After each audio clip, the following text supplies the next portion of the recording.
अस्सलामु अलैकुम वरहमतुल्लाहि वबरकातुहू।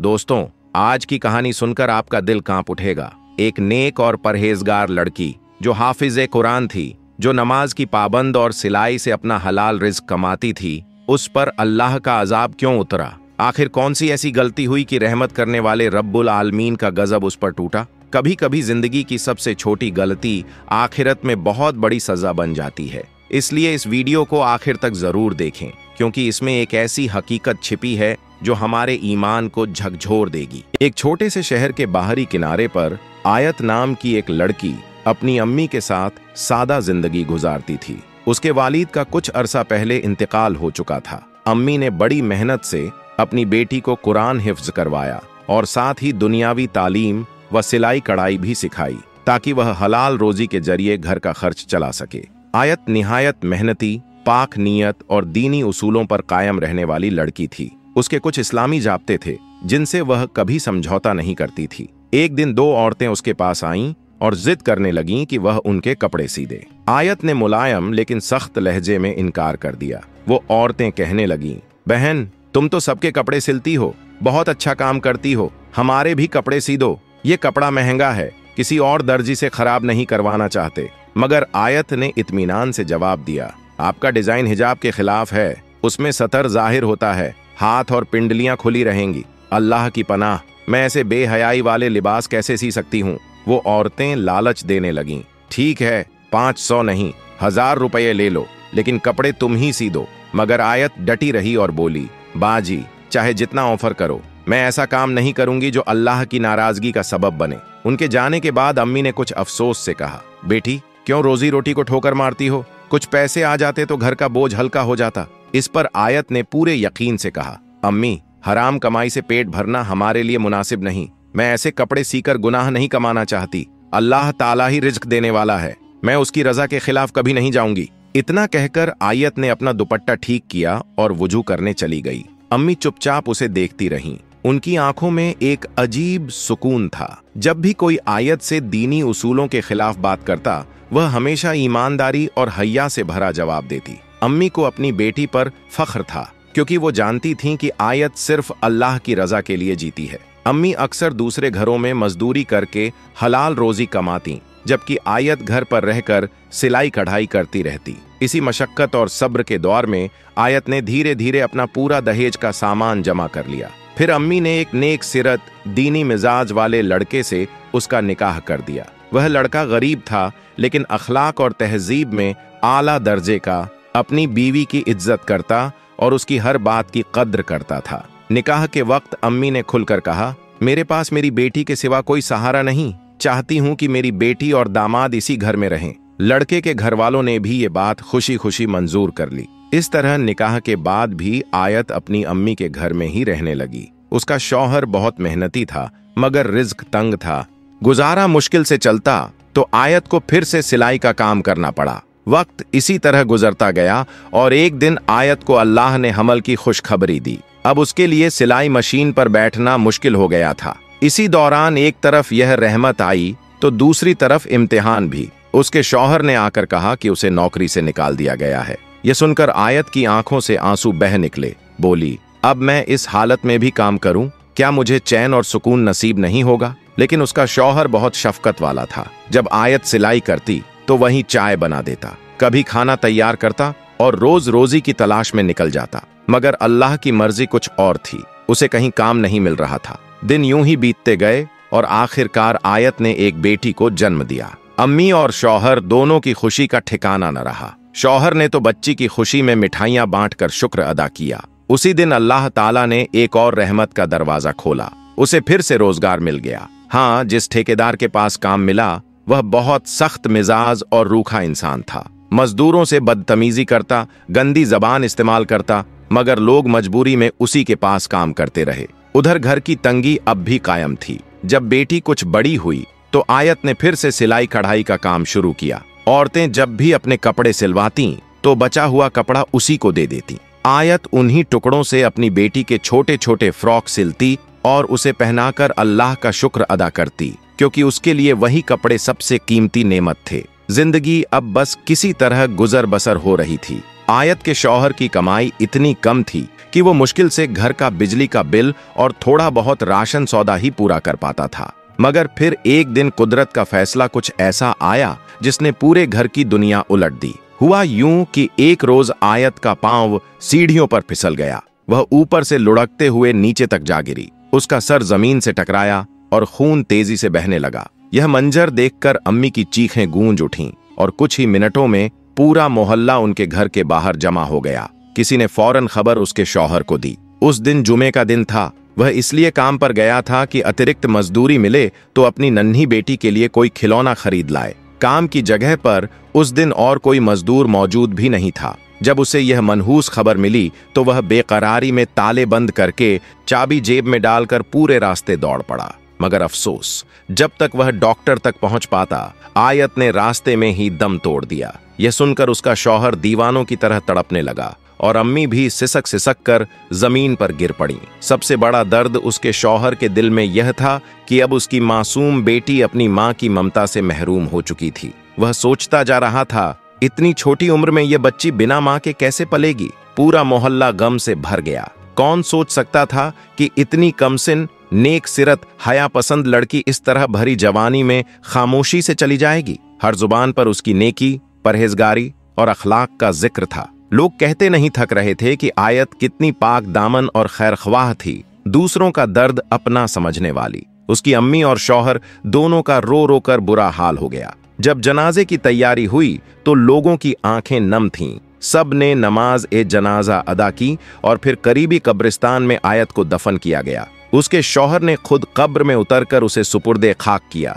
लेकिन उस वक्त उसकी जेब से ताले की चाबियां निकलकर कब्र के अंदर गिर गईं और उसे इसका इल्म तक न हुआ। शाम ढलते ढलते सब लोग अपने घर लौट गए। घर वीरान और सन्नाटा सा छा गया। कमरे में रखी सिलाई मशीन अब अम्मी के लिए आंसुओं का सबब बन गई थी। पहले उन्हें बेवाहपन का गम था, अब बेटी के बिछड़ जाने और नन्ही नवासी के तन्हा रह जाने का दर्द अंदर तक तोड़ चुका था। आयत का शौहर किसी तरह अपनी सांस को ढांढस बंधा रहा था और गोद में अपनी बेटी को थामे बैठा था। मगर एक माँ का दिल कहाँ मानता है। जिस बेटी को उसने सहारा समझा था वही अब अल्लाह के हुक्म से हमेशा के लिए जुदा हो गई थी। अम्मी बार बार यही कहे जा रही थीं, अभी तो मेरी बेटी सिलाई मशीन पर बैठी हुई थी और देखो ये सब अचानक क्या हो गया। या अल्लाह, ये कैसा इम्तिहान है। आयत की वालिदा अब भी इस हकीकत को कबूल नहीं कर पा रही थीं कि उनकी बेटी हमेशा के लिए इस दुनिया ए फानी से रुखसत हो गई है। उनकी आंखों से आंसू थमने का नाम नहीं ले रहे थे। वहीं आयत की नन्ही बेटी भी मासूमियत से बिलख बिलखा कर रो रही थी। उस्मान, जो अपनी बीवी के गम में बिखर चुका था, अब अपनी बेटी का पूरा ख्याल रखना चाहता था। उसका दिल नहीं चाहता था कि वह अगले कुछ दिन काम पर जाए। उसने सोचा कि अपने मालिक को बता दूं कि 3 दिन तक काम पर नहीं आ सकूंगा, लेकिन जैसे ही उसने जेब में हाथ डाला तो वह दंग रह गया। चाबियां गायब थीं। वह कुछ देर सोच में पड़ गया। बार बार याद करने की कोशिश की कि आखिर वो चाबियां कहाँ गिर सकती हैं, मगर उसे सिर्फ इतना याद था कि उसने उन्हें जेब में सुरक्षित रखी थीं। अम्मी ने जब अपने दामाद का परेशान चेहरा देखा तो पूछ बैठी, उस्मान बेटा, क्या हुआ, किस सोच में गुम हो। उस्मान ने गहरी सांस लेते हुए कहा, अम्मी जान, मेरी चाबियां कहीं गिर गई हैं, समझ नहीं आ रहा, शायद मस्जिद में या फिर कब्रिस्तान में। इतना कहते ही अचानक उसके जहन में एक ख्याल बिजली की तरह कौंधा, कहीं वो चाबियां तब तो नहीं गिरी जब मैं आयत की कब्र में उतरा था। यह सोचते ही उसका दिल बेचैनी से धड़कने लगा, क्योंकि उसे याद आया कि उसका ठेकेदार बहुत जालिम और सख्त मिजाज आदमी था, जिसे इंसान की जिंदगी की नहीं, बस अपने काम और लाभ की परवाह थी। अगर उसे पता चल गया कि चाबियां गुम हो गई हैं तो वह न जाने क्या सजा देगा। अभी वह इसी फिक्र में डूबा था कि अचानक मालिक का फोन आ गया। ठेकेदार ने सख्त लहजे में कहा, सुबह सुबह काम शुरू करना है, इसलिए अभी और इसी वक्त चाबियां लेकर मेरे पास पहुंचो। यह सुनकर उस्मान का गला सूख गया। उसने कुछ कहने की हिम्मत न की, बस इतना बोला, मालिक, मैं सुबह चाबियां लेकर आ जाऊंगा। अब उसके सामने एक ही रास्ता था, किसी भी तरह रातों रात चाबियां तलाश करनी होंगी। बहुत सोचने के बाद उसने कब्रिस्तान जाने का फैसला किया। रात गहरी थी। आयत की बेटी अपनी नानी के पास सो रही थी और उस्मान अकेला ही अंधेरे में निकल पड़ा। उसका दिल डर से भरा था, लेकिन मजबूरी उसे खींचे जा रही थी। गांव से कुछ दूर वह कब्रिस्तान था। चारों तरफ सन्नाटा और खामोशी का आलम। हवाओं में एक अजीब सी वहशत थी। उस्मान का दिल जोरों से धड़कने लगा। वह उस जगह पहुंचा जहां शाम को उसने अपनी बीवी आयत को दफनाया था। आंखों में आंसू लिए उसने कब्र के पैरों की तरफ से धीरे धीरे मिट्टी हटाना शुरू किया। उसका इरादा सिर्फ अपनी चाबियां ढूंढने का था और कुछ नहीं। अभी उसने कुछ ही हिस्सा खोदा था कि अचानक पीछे से किसी की सख्त आवाज आई, यह तुम क्या कर रहे हो? क्या तुम कोई कफन चोर हो? उस्मान बुरी तरह घबरा गया और तुरंत अपनी टॉर्च चेहरे की तरफ मोड़ ली ताकि सामने खड़ा शख्स उसे पहचान सके।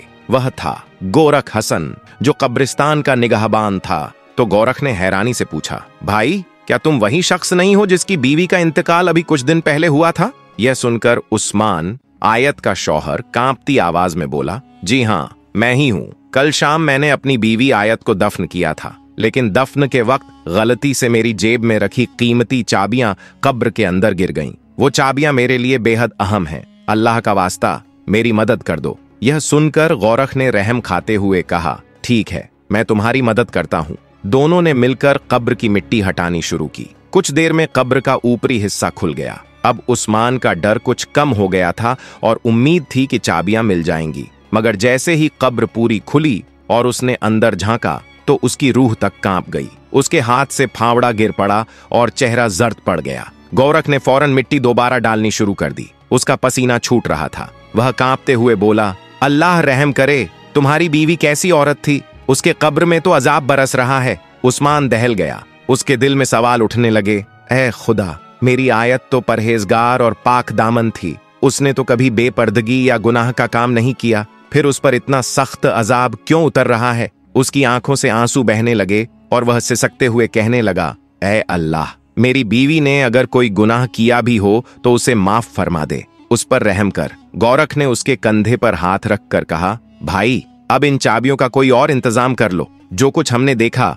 वह अल्लाह की निशानी है। बेहतर है कि तुम उसकी मगफिरत के लिए दुआ करो और सदका दो। उस्मान रोते हुए वहां से चला आया। घर पहुंचा तो आयत की अम्मी ने चिंतित होकर पूछा, बेटा कहाँ थे इतने देर? मैं बहुत परेशान थी। उस्मान उनके कदमों में बैठ गया और कांपती आवाज में बोला, अम्मा, मेरा सुकून, मेरा चैन सब चला गया। ये सुनकर आयत की अम्मी घबरा गईं और बोलीं, बेटा क्या हुआ? साफ साफ बताओ, तुम इतने बेचैन क्यों हो? उस्मान ने आंसू पोंछते हुए कहा, अम्मा, मैं चाबियां लेने कब्रिस्तान गया था, लेकिन वहां जो देखा उसने मेरी रूह हिला दी। जब कब्र खोली गई तो आयत के होठों पर आग जल रही थी और वह तड़पते हुए चीखें मार रही थी।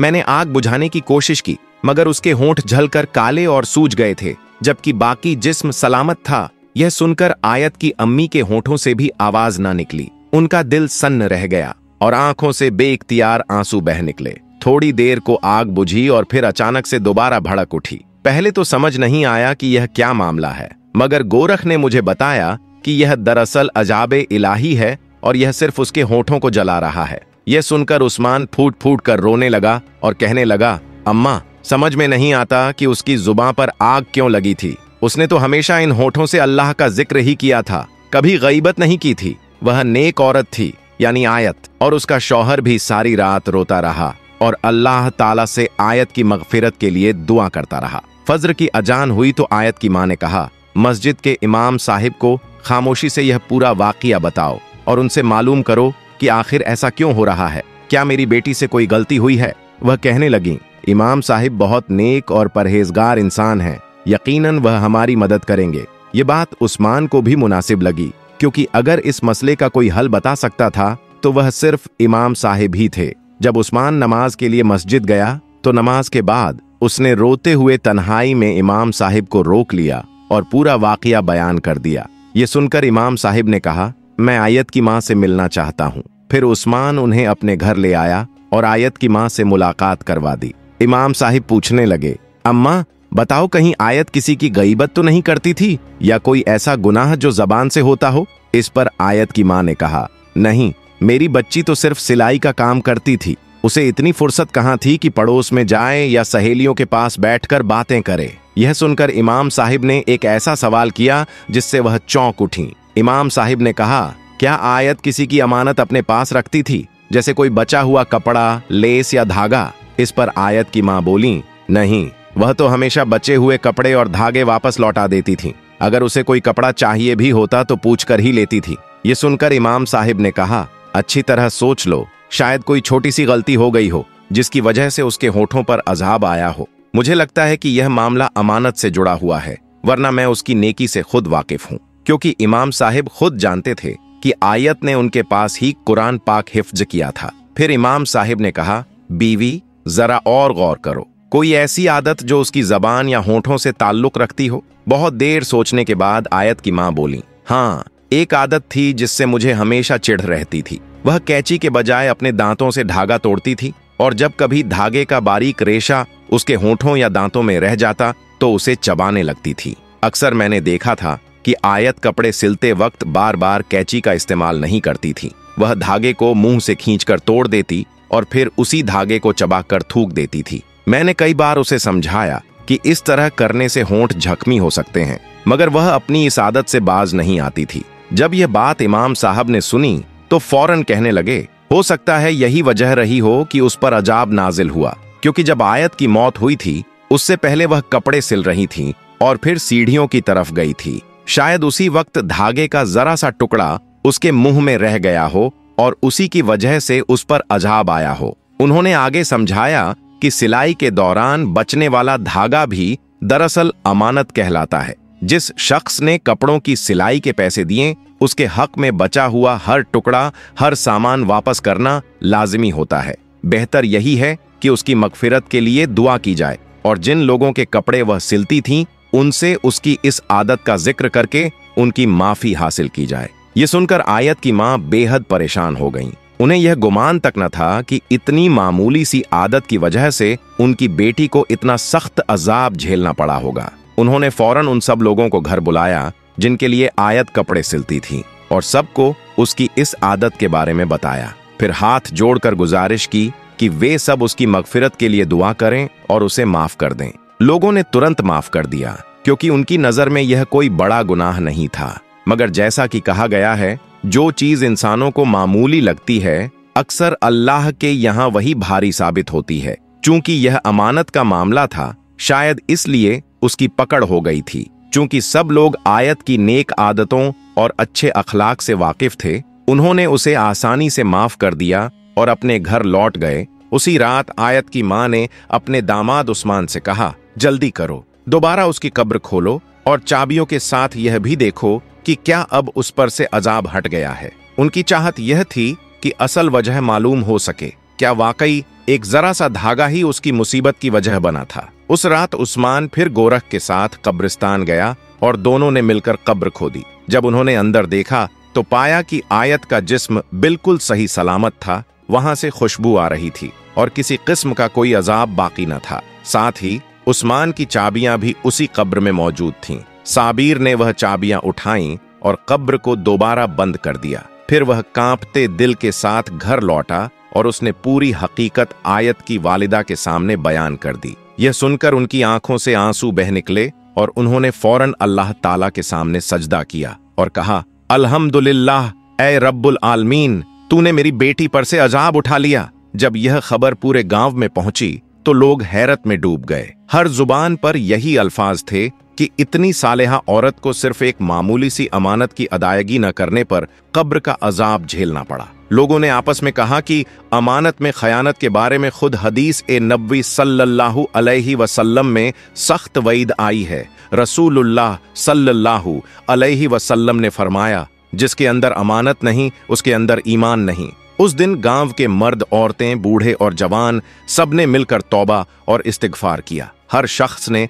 कुरान पाक की इस आयत को याद किया। निस्संदेह अल्लाह अमानतों को उनके अहल तक पहुंचाने का हुक्म देता है। इसके बाद गांव का माहौल ही बदल गया। अब अगर किसी के पास किसी का मामूली सा सामान भी होता तो वह कहता, ये मेरे लिए एक इम्तिहान है, इसे मुझे उसके हकदार तक पहुंचाना है। आयत तो इस फानी दुनिया से रुखसत कर गई थी, लेकिन पीछे अपनी वालिदा, शौहर और बेटी को गमगीन कर गई। उसकी माँ और शौहर दिन रात उसका जिक्र करते और उसकी बेटी अपनी माँ को पुकार पुकार कर रोया करती। आयत हकीकत में एक फूल थी जिसकी खुशबू ए ईमान हर तरफ फैली हुई थी। उसके जाने के बाद भी लोग उसे भूल नहीं पाए, बल्कि उसकी याद लोगों के दिलों को नरम करती रही। उसके अच्छे अखलाक, हया और सब्र ने उसे हमेशा जिंदा रखा। यकीनन आज वह जन्नतुल फिरदौस के किसी आला मुकाम पर होगी। क्योंकि रसूलुल्लाह सल्लल्लाहु अलैहि वसल्लम ने फरमाया, कब्र जन्नत के बागों में से एक बाग है या जहन्नम के गड्ढों में से एक गड्ढा। उसने जो छोटा सा गुनाह किया था उसकी सजा वह कब्र में भुगत चुकी थी और अब वह रहमतुल्लाह के साए में होगी। वरना यह कौन सोच सकता था कि महज एक मामूली सा धागे का टुकड़ा जिसे आयत ने सिलाई करते वक्त मुंह से तोड़ा और फिर उसका रेशा चबाकर थूक दिया, वह भी अमानत का हिस्सा बन जाएगा और उसकी वजह से इंसान को कब्र के अजाब से दो चार होना पड़ेगा। यही वजह है कि उलमाए किराम बार बार समझाते हैं कि छोटे गुनाह को हल्का मत समझो, हो सकता है उसी में हलाकत हो। आज भी बहुत सी औरतें सिलाई करते हुए धागे को दांतों से तोड़ती हैं, लेकिन क्या कभी किसी ने गौर किया कि यह भी हिसाब किताब में आएगा? क़यामत के दिन इंसान को अपनी जिंदगी का एक एक लम्हा, एक एक अमल का जवाब देना होगा। जैसा कि कुरान में आया है, जिसने राई के दाने बराबर नेकी की वह उसे देख लेगा और जिसने राई के दाने बराबर बुराई की वह भी उसे देख लेगा। इसलिए एक जरा सा धागे का रेशा भी अमानत है और अगर उसकी हिफाजत में कोताही हुई तो वह मामला कब्र तक जाएगा और फिर इंसान को अज़ाबे इलाही से गुजरना पड़ेगा। यही वाकया इस पूरे गांव के लिए एक सबक बन गया और लोगों ने इरादा किया कि अब जिंदगी सुन्नत ए नबवी सल्लल्लाहु अलैहि वसल्लम और कुरान की हिदायतों के मुताबिक गुजारनी है। इसीलिए आज का यह वाकया उन तमाम लोगों के लिए एक नसीहत है जो सिलाई, कढ़ाई या दस्तकारी का काम करते हैं। अगर कोई शख्स इस सिलसिले में जरा सी भी गफलत कर बैठता है तो उसे चाहिए कि फौरन अल्लाह ताला के सामने तौबा करे और यह दुआ करे कि वह कभी अमानत में खयानत का शिकार न बने, क्योंकि चाहे वह एक मामूली धागा हो या कोई छोटा सा बटन, यह सब भी हिसाब किताब में दर्ज होंगे। हमें उम्मीद है कि यह हकीकी किस्सा हर उस शख्स के लिए सबक बन जाएगा जो अब तक अमानत के मामले में लापरवाह रहा है। इस वाक्य से यह पैगाम साफ मिलता है कि अल्लाह अपने बंदों के अमाल को कभी जाया नहीं करता और जो लोग अमानतदारी में सुस्ती करते हैं उनके लिए यह एक बहुत बड़ी इबरत है। अगर यह वाकया आपको पसंद आया हो तो इसे मोहब्बत के साथ आगे पहुंचाइए ताकि और लोगों तक भी नसीहत पहुंचे। इस वीडियो को पसंद करना न भूलें, अपने अजीज और अहबाब के साथ शेयर करें और हमारे चैनल को सब्सक्राइब कर लें ताकि हर नई नसीहत भरी तालीमात आप तक बगैर देर पहुंचे। अल्लाह ताला हम सबको अमानतदारी की तौफीक अता फरमाए।